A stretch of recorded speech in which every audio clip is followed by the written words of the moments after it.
You know what? Even if you were going to be sarcastic and ironic, I think you should still act as though it was personal in order to leave just kind of hate stuff. Right? Yeah. So let's just say it was. So let's just say it was. Yeah. Great.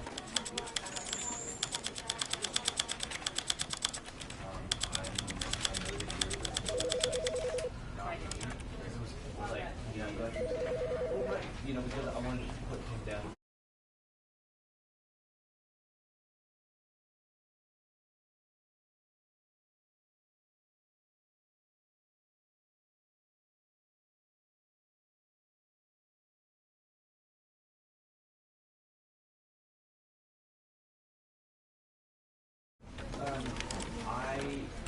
You know what? Even if you were going to be sarcastic and ironic, I think you should still act as though it was personal in order to leave just kind of hate stuff. Right? Yeah. So let's just say it was. So let's just say it was. Yeah. Great.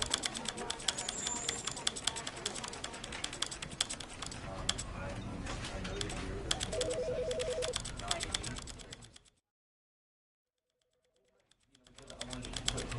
This is the story of a man named Stanley.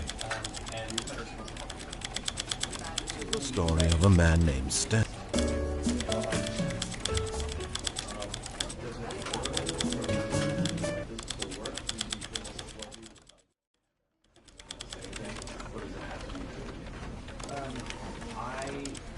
You know what?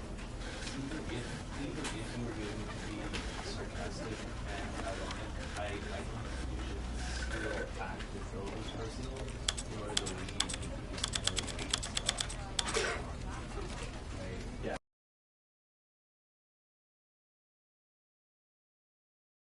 This is the story of a man named Stanley.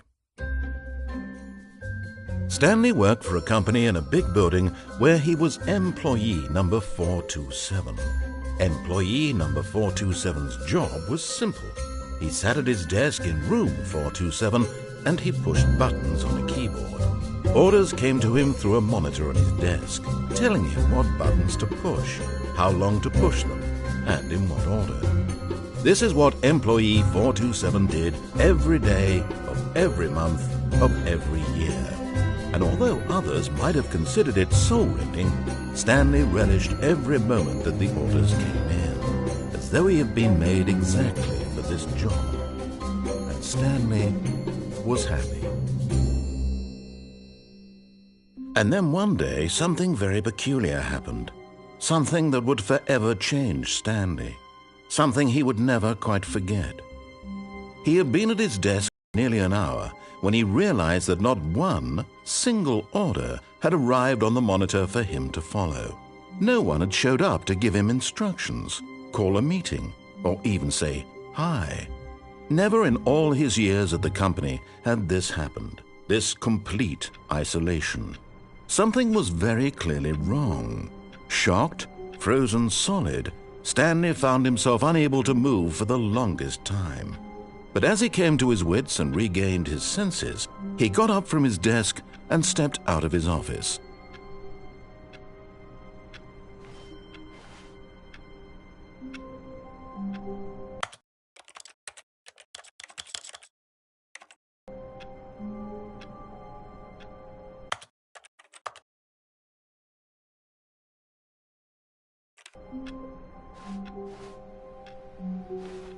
All of his co-workers were gone.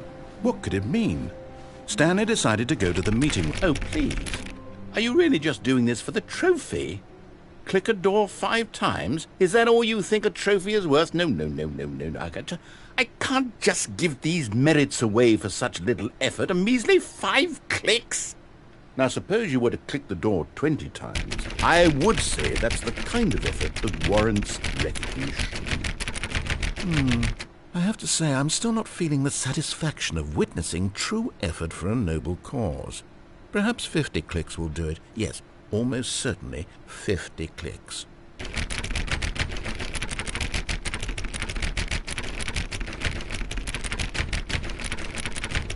No, I'm still not feeling it. I want this trophy to have meant something. It has to be a true reward for valiant effort. I want to see some hustle, Stanley. I want to see commitment, a willingness to go all the way no matter the cost. Why don't you go put 20 clicks into door number 417?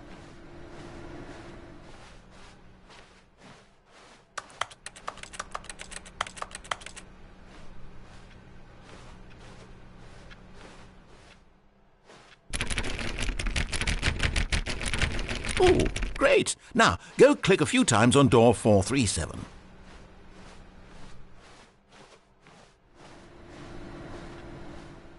Excellent. I think we're getting somewhere. Now, door 415. Let's give it 10 clicks or so.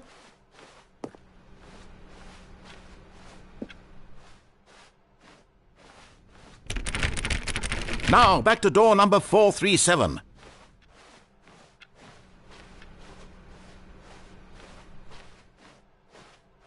Let's see. How about you click on, well, I don't know, the copy machine? All right, back to room 417. I'm really feeling it now. I think we're getting somewhere. Okay, now go climb on employee 419's desk. Yes, this is great. You're putting it all on the line, Stanley. I like that. All right, let's keep it up. Go give me a few clicks on door 416. We've almost got it! Now the copy machine, do that one again! Finish it off, Stanley! 5 clicks on door 430! Yes! We did it! Oh, wow. That felt amazing. Oh, you really earned it, Stanley. Nothing could hold you back. Yes, I'm very proud of how far we've come today.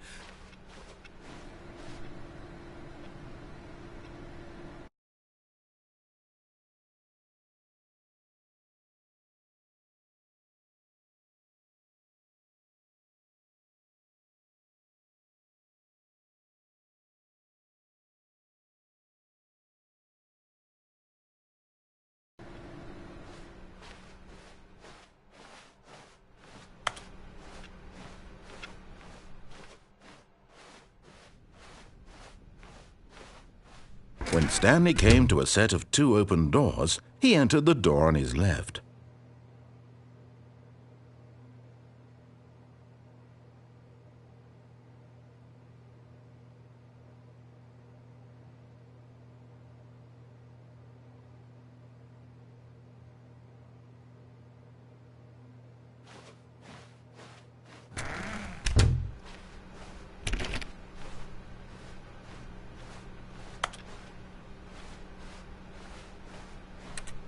Yet there was not a single person here either.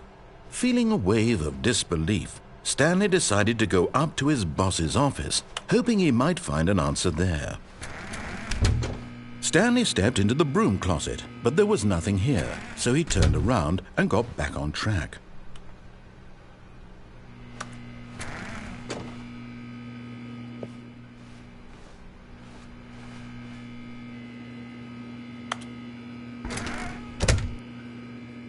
There was nothing here. No choice to make, no path to follow, just an empty broom closet. No reason to still be here.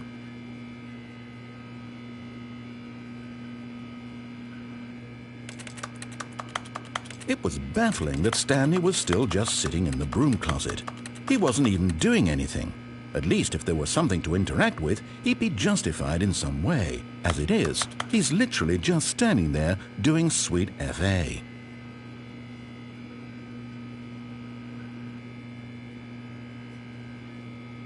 Are you really still in the broom closet? Standing around doing nothing? Why? Please offer me some explanation here. I'm genuinely confused.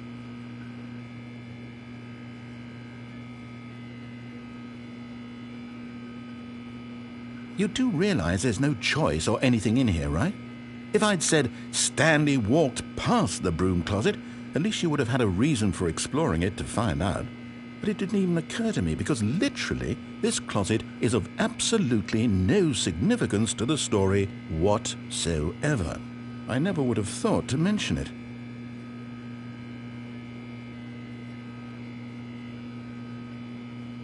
Maybe to you this is somehow its own branching path. Maybe when you go talk about this with your friends, you'll say, "Oh, did you get the broom closet ending? The broom closet ending was my favourite." I hope your friends find this concerning.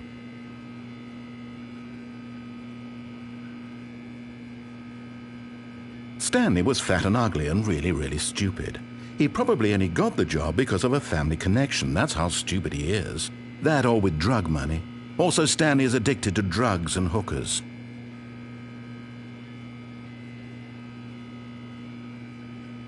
Well, I've come to a very definite conclusion about what's going on right now. You're dead. You got to this broom closet, explored it a bit, and were just about to leave because there's nothing here, when a physical malady of some sort shut down your central nervous system and you collapsed in front of your screen. Well, in a situation like this, the responsible thing is to alert someone nearby so as to ensure that your body is taken care of before it begins to decompose. Hello? Anyone who happens to be nearby? The person at this computer is dead. They have fallen prey to any number of your countless human physiological vulnerabilities. It's indicative of the long-term sustainability of your species. Please remove their corpse from the area and instruct another human to take their place, making sure they understand basic first-person video game mechanics and filling them in on the history of narrative tropes in video gaming, so that the irony and insightful commentary of this game is not lost on them. All right, when you've done that, just step out into the hallway. Ah, second player. It's good to have you on board. I guarantee you can't do any worse than the person who came before you. You too? Unbelievable. I'm at the mercy of an entire species of invalids. Perhaps there's a monkey nearby you can hand the controls to. A fish? Fungus? Look, you can hammer out the details. I'm not particularly picky. I'll just be waiting for when you're ready to pick up the story again.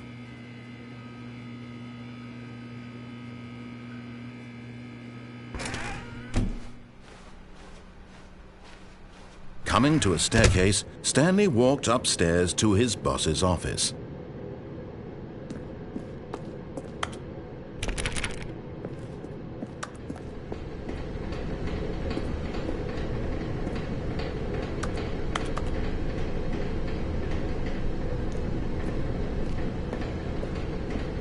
But Stanley just couldn't do it. He considered the possibility of facing his boss. Admitting he had left his post during work hours, he might be fired for that. And in such a competitive economy, why had he taken that risk? All because he believed everyone had vanished? His boss would think he was crazy. And then something occurred to Stanley. Maybe, he thought to himself, maybe I am crazy. All of my co-workers blinking mysteriously out of existence in a single moment for no reason at all? None of it made any logical sense.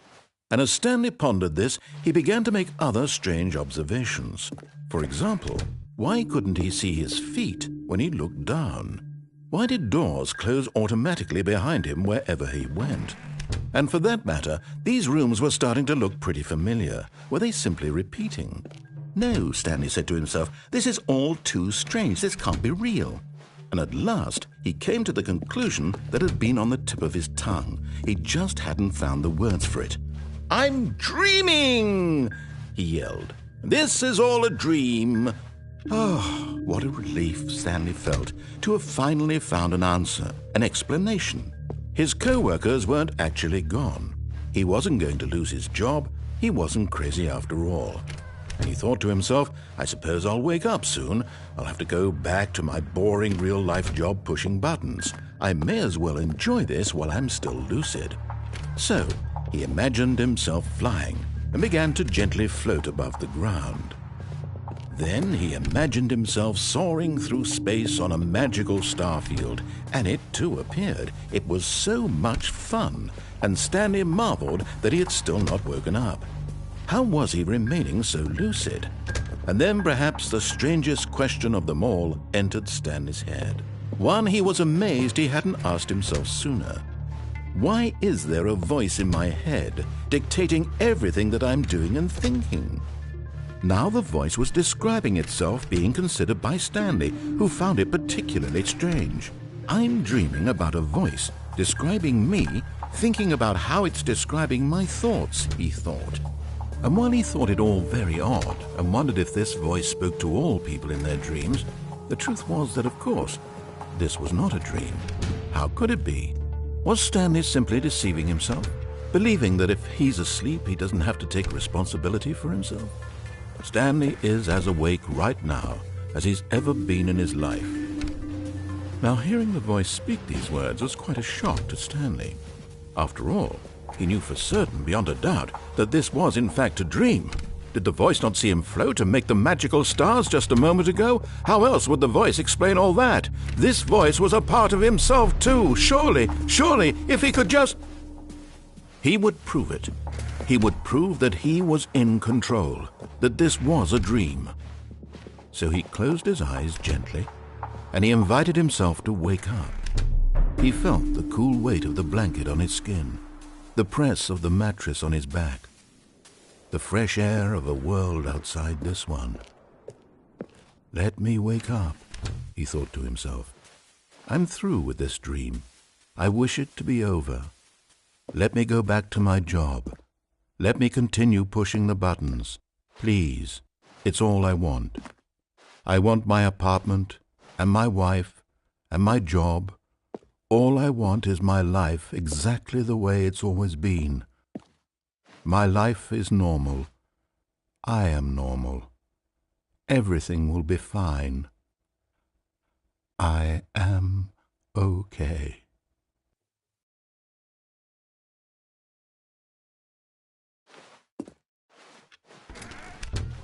Stanley began screaming.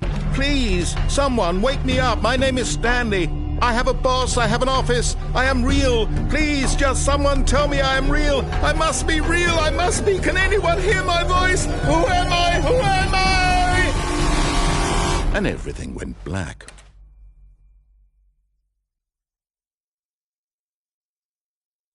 This is the story of a woman named Mariella.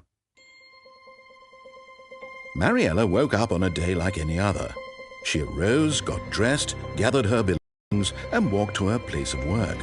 But on this particular day, her walk was interrupted by the body of a man who had stumbled through town talking and screaming to himself, and then collapsed dead on the sidewalk. And although she would soon turn to go call for an ambulance, for just a few brief moments she considered the strange man. He was obviously crazy, this much she knew. Everyone knows what crazy people look like. And in that moment, she thought to herself how lucky she was to be normal. I am sane. I am in control of my mind. I know what is real and what isn't. It was comforting to think this, and in a certain way, seeing this man made her feel better. But then she remembered the meeting she had scheduled for that day. The very important people whose impressions of her would affect her career, and by extension, the rest of her life. She had no time for this, so it was only a moment that she stood there, staring down at the body. And then she turned and ran.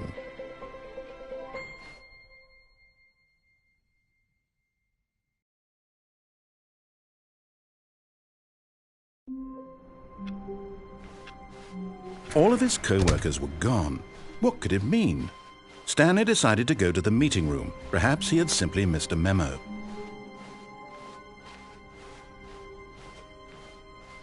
When Stanley came to a set of 2 open doors, this was not the correct way to the meeting room, and Stanley knew it perfectly well.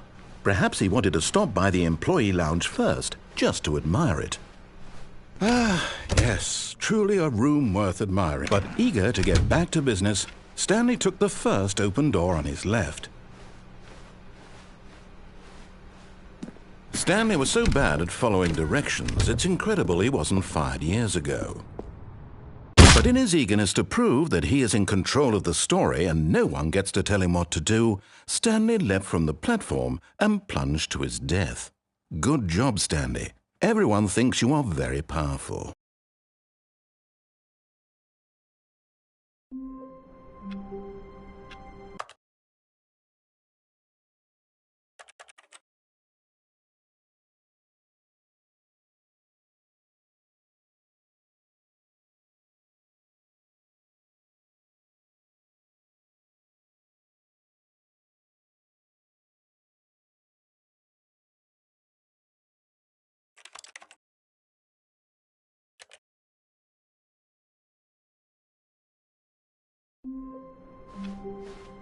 All of his co-workers were gone.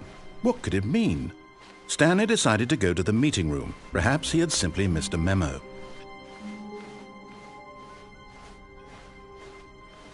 When Stanley came to a set of 2 open doors, he entered the door on his left.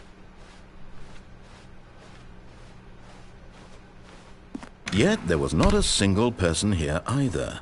Feeling a wave of disbelief, Stanley decided to go up to his... Coming to a staircase, Stanley walked upstairs to his boss's office.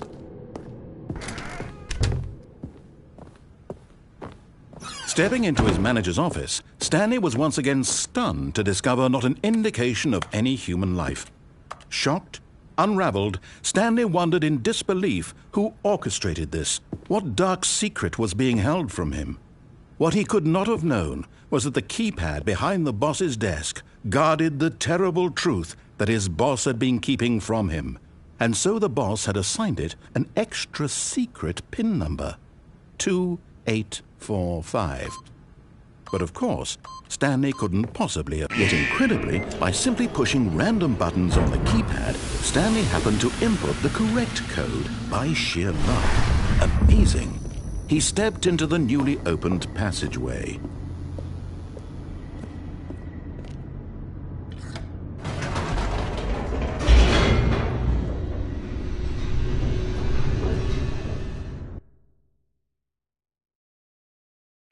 Descending deeper into the building, Stanley realized he felt a bit peculiar.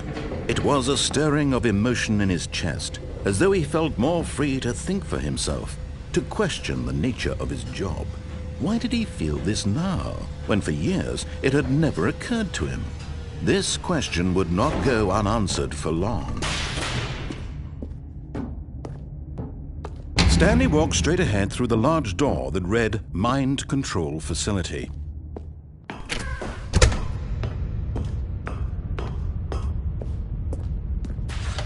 The lights rose on an enormous room packed with television screens. What horrible secret did this place hold? Stanley thought to himself. Did he have the strength to find out?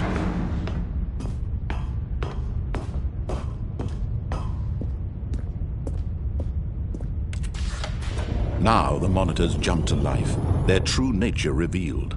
Each bore the number of an employee in the building, Stanley's co-workers.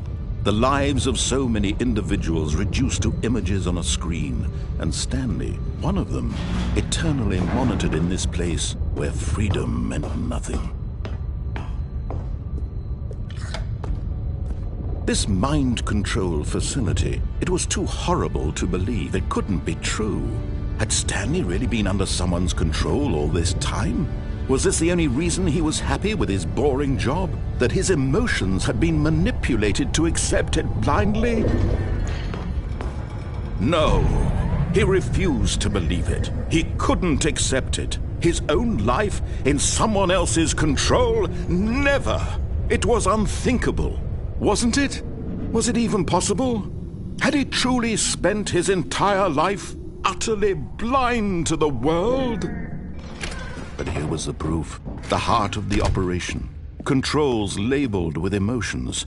Happy, or sad, or content.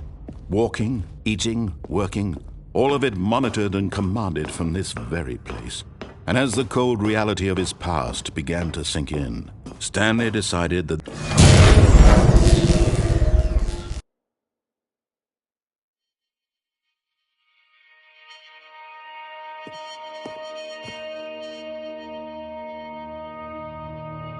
blackness, and a rising chill of uncertainty.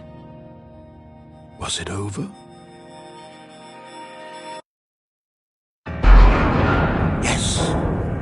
He had won.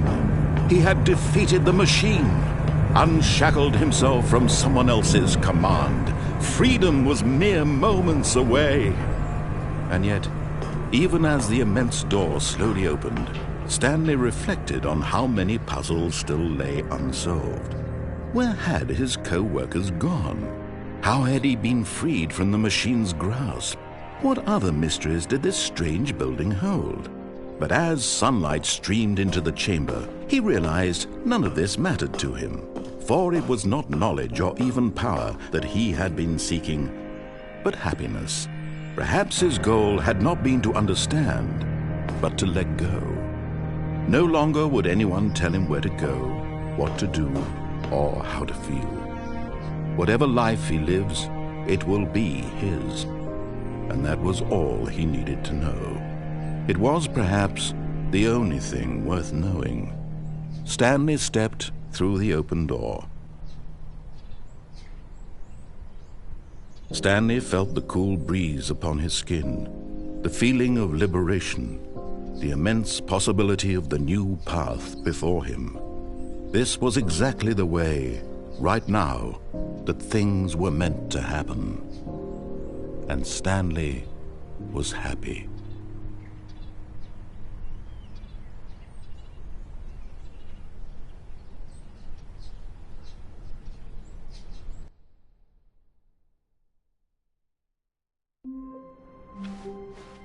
All of his co-workers were gone. What could it mean? Stanley decided to go to the meeting room. Perhaps he had simply missed a memo.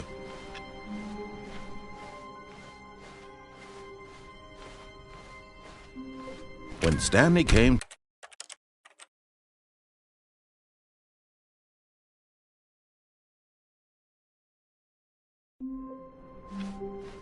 someone was following Stanley. He was sure of it.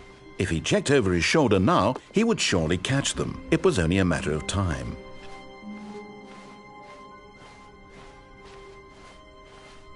When Stanley came to a set of 2 open doors, he entered the door on his left.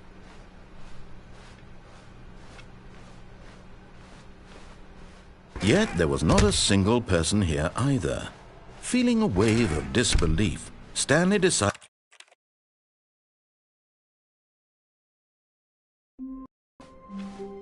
all of his co-workers were gone. What could it mean?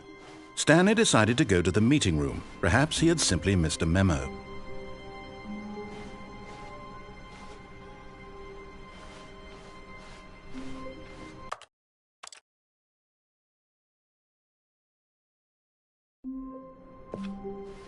How long was I sitting there? Stanley wondered to himself. Minutes?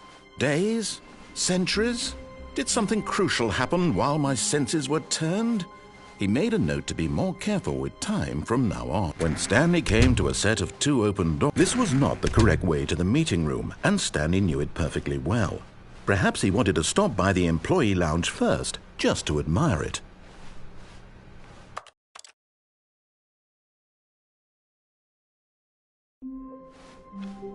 All of his co-workers were gone. What could it mean? Stanley decided to go to the meeting room. Perhaps he had simply missed a memo.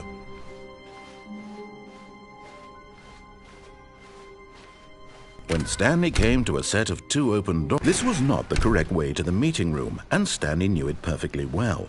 Perhaps he wanted to stop by the employee lounge first, just to admire it. Wow, yes.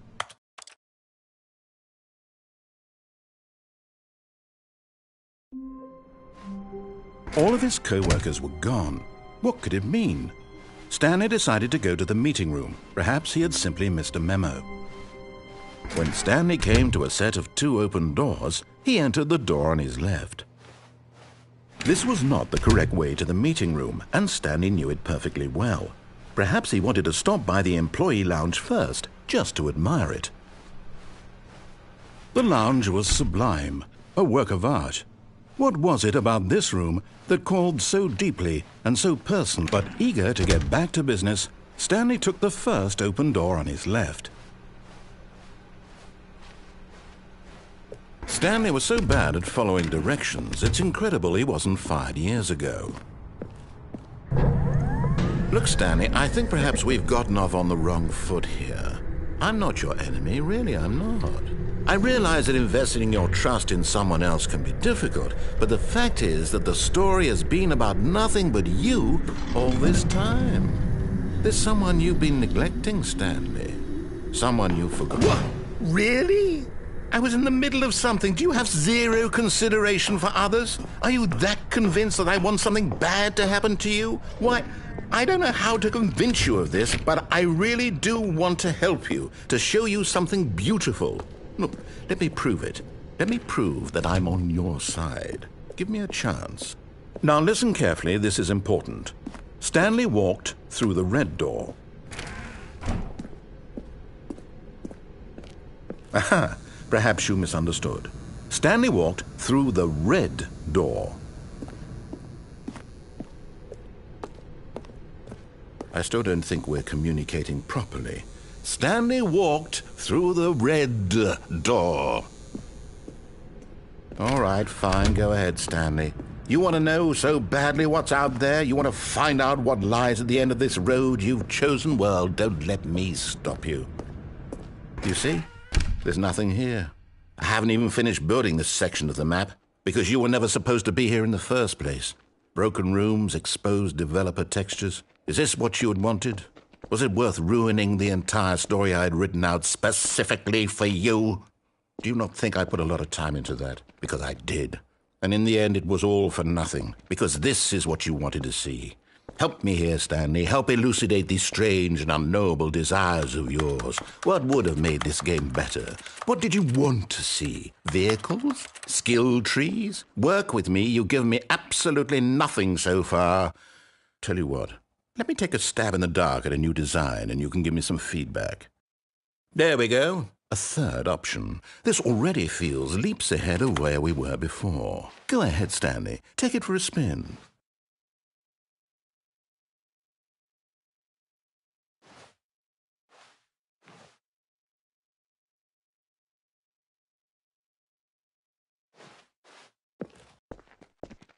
Okay, I'm going to stop you there. Now, tell me about your experience with this new version. Would you say that the game benefited from allowing you more choices?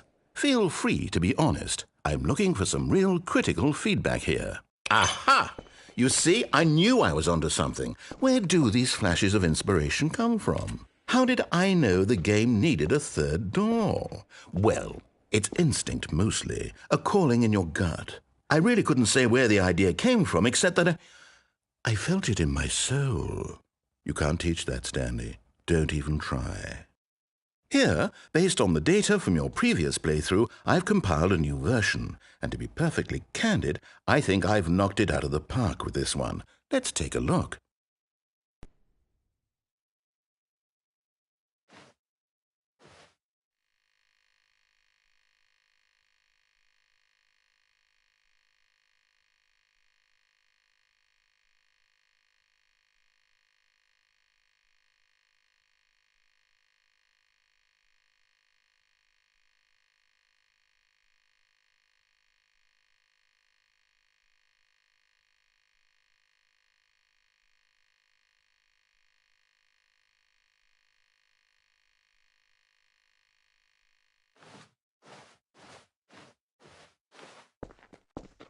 Now, would you say that competitive leaderboard helped you feel motivated to keep walking through doors? Again, honest answers, please.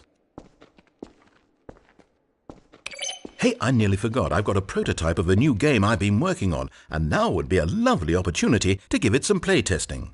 You wouldn't mind taking a look at it, would you? Perfect. Let me boot it up.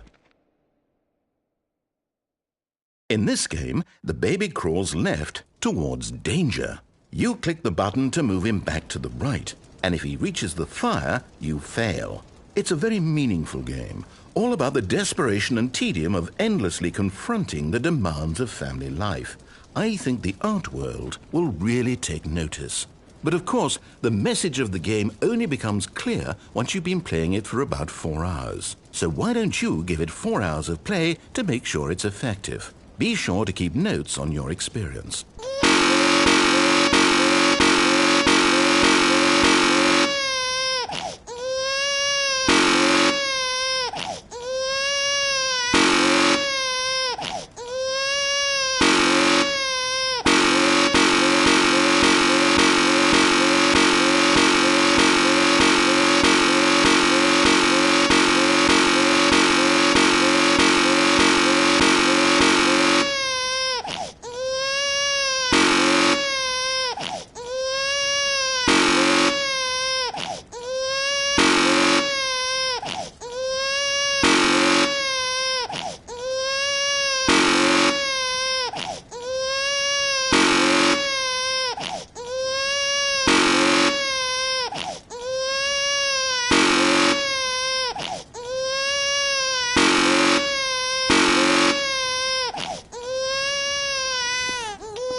heartless bastard.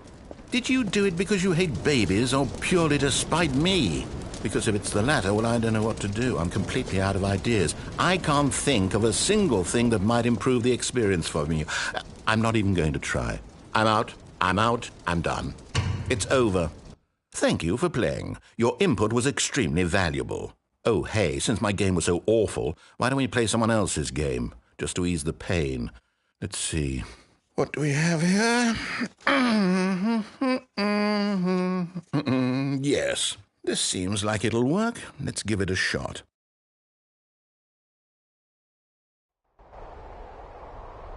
Aha! Fascinating.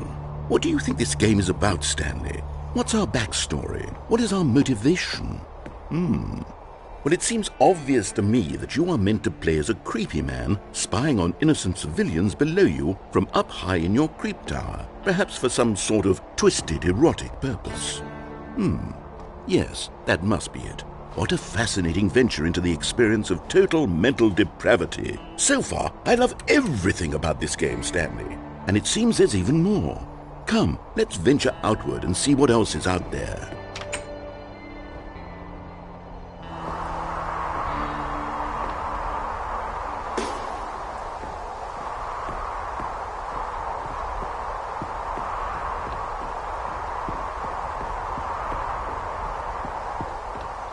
Oh, no. No, it can't be.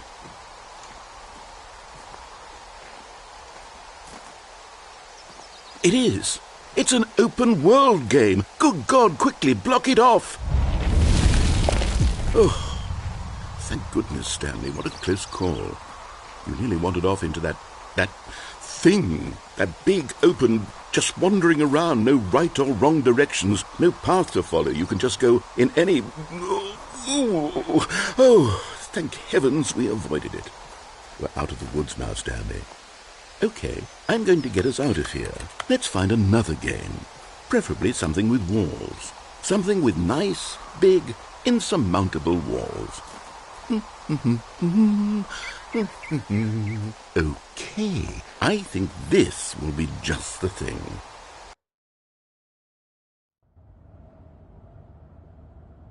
Wonderful. See, this is exactly what I had in mind. Just a nice big box for you to run around in. There isn't any possibility that you could get lost here. Now this is game design. Stanley, if you manage to get lost in this game, I will be phenomenally impressed.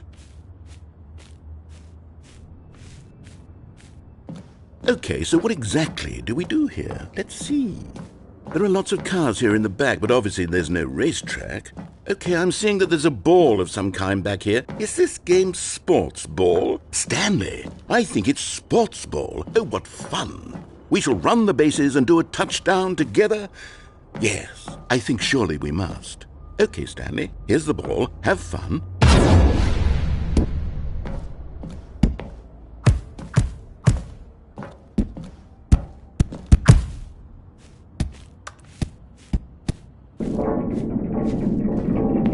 Are you doing it? Are you winning? Is this fun? Is it better than my miserable little story? Hold on. What are you doing?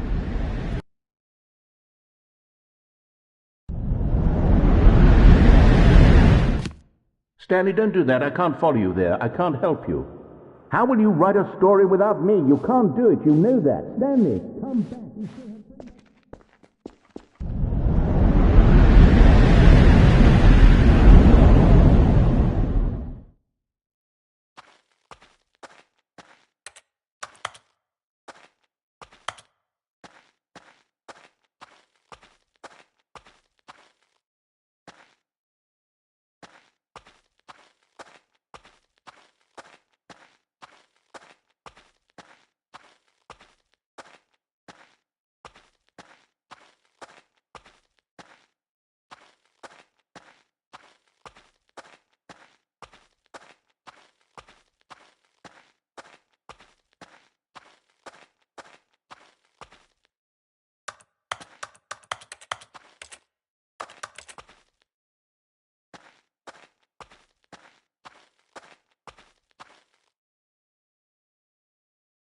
I wonder what he found. If what he wanted was to be the leading man in his own story, well, perhaps he's gotten it, down in wherever he is right now. I wonder if he's happy with his choice, and if he's learned the heavy cost that comes with it. He'll understand soon what I was trying to tell him. He needs me. Someone who will wrap everything up at the end, to make sense out of the chaos and the fear and the confusion. That's who I am. That is what I mean to this world. Oh, yes. Yes, I'll be back. There's no other way. Once this ends, after it all comes to a close, then I'll be back. The end will be here soon. Very soon. I can wait.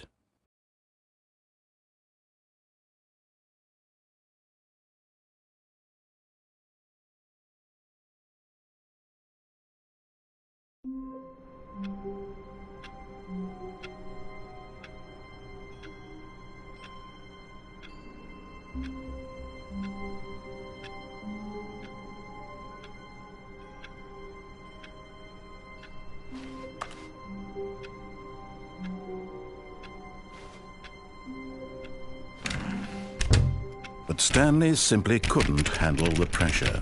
What if he had to make a decision? What if a crucial outcome fell under his responsibility? He had never been trained for that. No. This couldn't go any way except badly. The thing to do now, Stanley thought to himself, is to wait. Nothing will hurt me. Nothing will break me. In here I can be happy forever. I will be happy. Stanley waited. Hours passed, then days. Had years gone by? He no longer had the ability to tell. But the one thing he knew for sure, beyond any doubt, was that if he waited long enough, the answers would come. Eventually, someday, they would arrive. Soon, very soon now, this will end. He will be spoken to. He will be told what to do. Now it's just a little bit closer. Now it's even closer.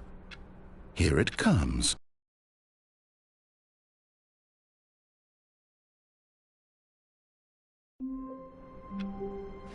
All of his co-workers were gone. What could it mean? Stanley decided to go to the meeting room. Perhaps he had simply missed a memo. When Stanley came to a set of 2 open doors, this was not the correct way to the meeting room, and Stanley knew it perfectly well. Perhaps he wanted to stop by the employee lounge first, just to admire it. Standing now in this incredible room, but eager to get back to business, Stanley took the first open door on his left. Stanley was so bad at following directions, it's incredible he wasn't fired years ago. Look, Stanley, I think perhaps we've gotten off on the wrong foot here. I'm not your enemy, really, I'm not. I realize that investing your trust in someone else can be difficult, but the fact is that the story has been about nothing but you all this time. There's someone you've been neglecting, Stanley. Someone you've forgotten about. Please, stop trying to make every decision by yourself. Now, I'm not asking for me. This is it, Stanley. Your chance to redeem yourself. To put your work aside. To let her back into your life. She's been waiting. That's her, Stanley. You need to be the one to do this. To reach out to her. If you can truly place your faith in another, then pick up the phone.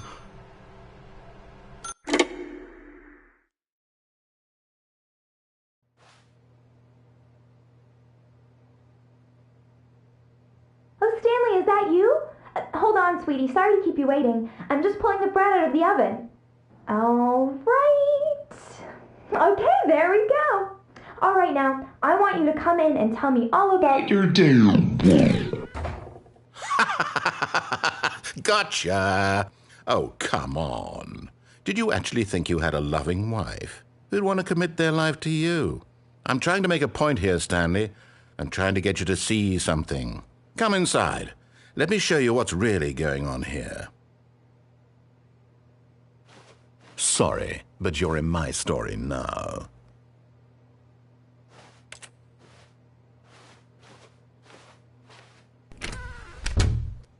This is a very sad story about the death of a man named Stanley. Stanley is quite a boring fellow. He has a job that demands nothing of him, and every button that he pushes is a reminder of the inconsequential nature of his existence. Look at him there, pushing buttons, doing exactly what he's told to do. Now he's pushing a button. Now he's eating lunch. Now he's going home. Now he's coming back to work. One might even feel sorry for him, except that he's chosen this life. But in his mind, in his mind he can go on fantastic adventures.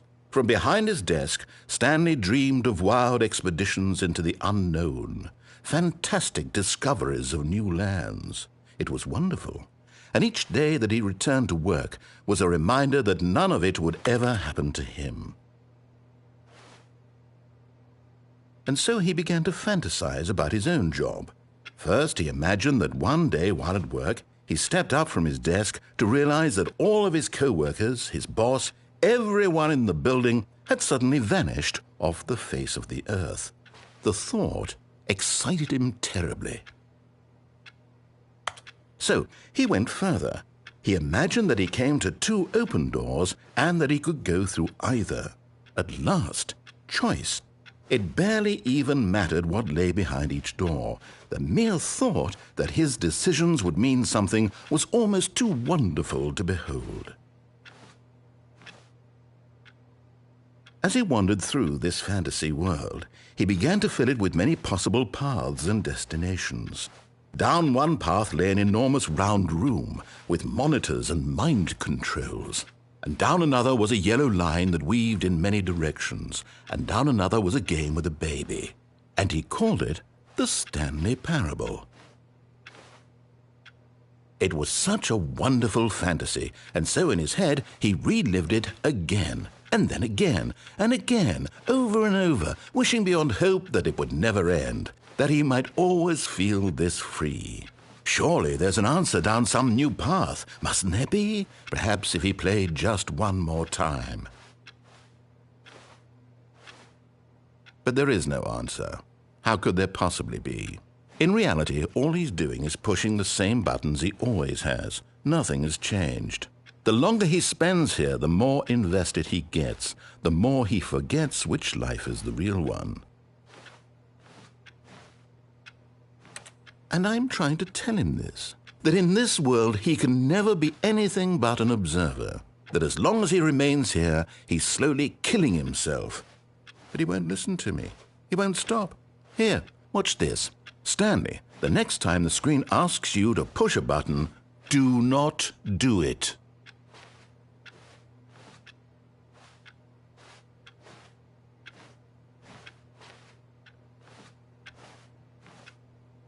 You see? Can he just not hear me?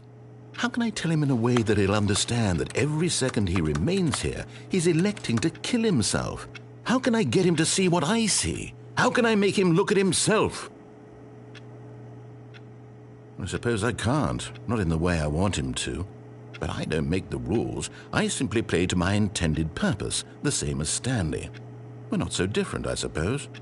I'll try once more to convey all this to him. I'm compelled to. I must. Perhaps, well, maybe this time he'll see. Maybe this time. And I tried again, and Stanley pushed a button. And I tried again, and Stanley pushed a button. And I tried.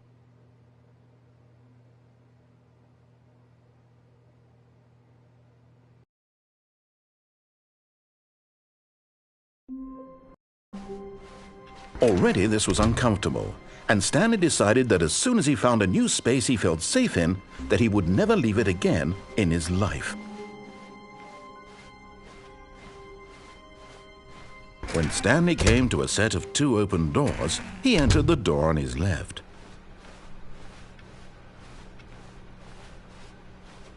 Yet there was not a single person here either.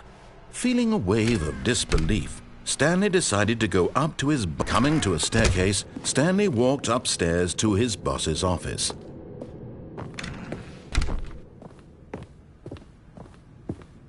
Stepping into his manager's office, Stanley was once again stunned to discover not an indication of any human life. What could it mean? Stanley wondered aloud to nobody. He began wildly tearing through papers on the boss's desk, pulling books off the shelf, looking behind paintings, desperate for clues to his situation. But his attention was caught by a keypad behind. Stanley was in such a rush to get through the story as quickly as possible.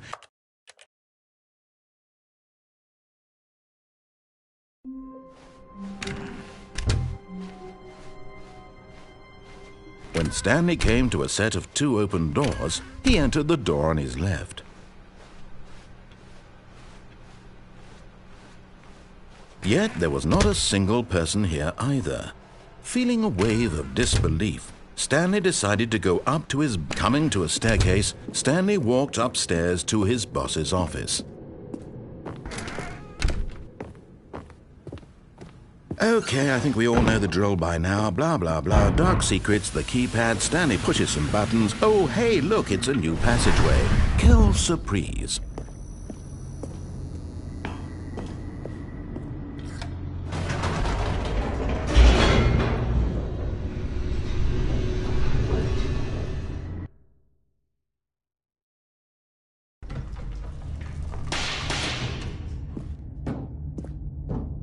Stanley walked straight ahead through the large door that read Mind Control Facility.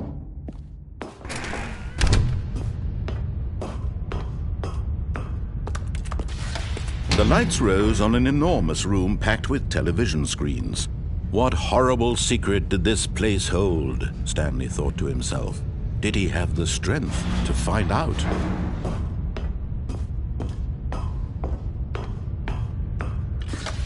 Now the monitors jumped to life, their true nature revealed. Each bore the number of an employee in the building, Stanley's co-workers. The lives of so many individuals reduced to images on a screen, and Stanley, one of them, eternally monitored in this place where freedom meant nothing.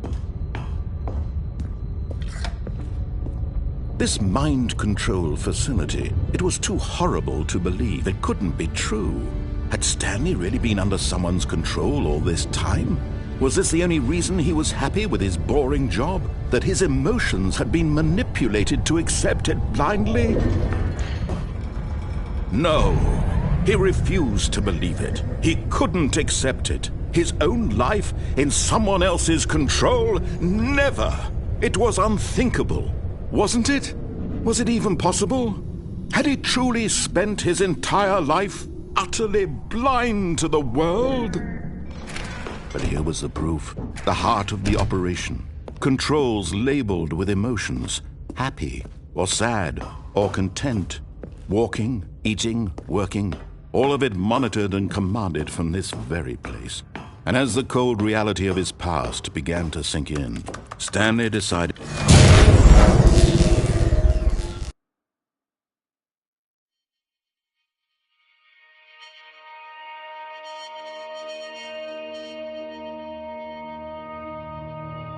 blackness, and a rising chill of uncertainty. Was it over? Yes! He had won! He had defeated the machine, unshackled himself from someone else's command. Freedom was mere moments away. And yet, even as the immense door slowly opened, Stanley reflected on how many puzzles still lay unsolved. Where had his co-workers gone? How had he been freed from the machine's grasp? What other mysteries did this strange building hold? But as sunlight streamed into the chamber, he realized none of this mattered to him, for it was not knowledge or even power that he had been seeking, but happiness. Perhaps his goal had not been to understand, but to let go. No longer would anyone tell him where to go, what to do, or how to feel.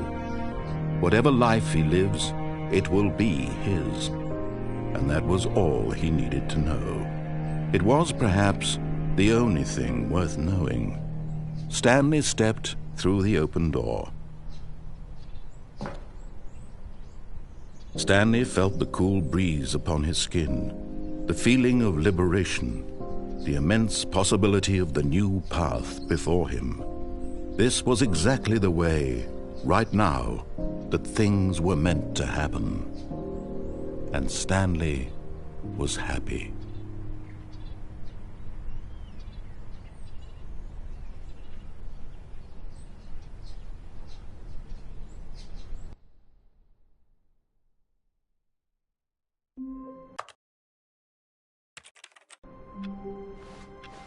How long was I sitting there? Stanley wondered to himself.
Minutes? Days? Centuries?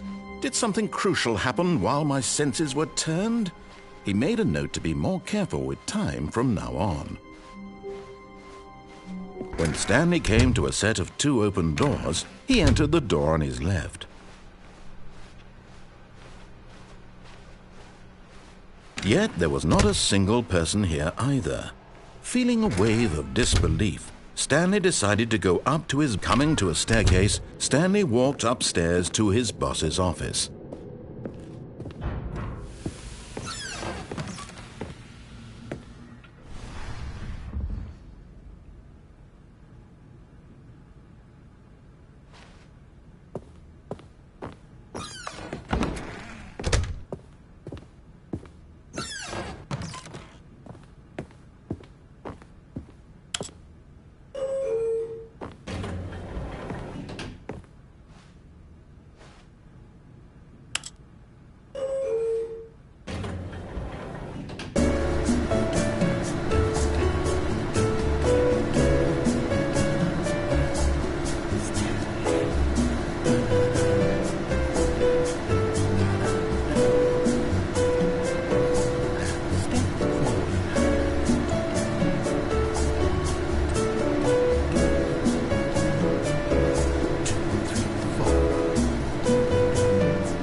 Here's the door, just go.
All of his co-workers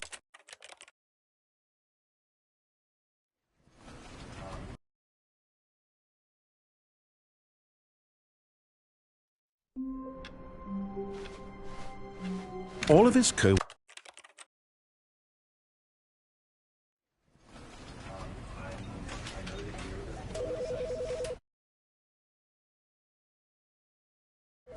You know, because I wanted to put him down here, but basically, right?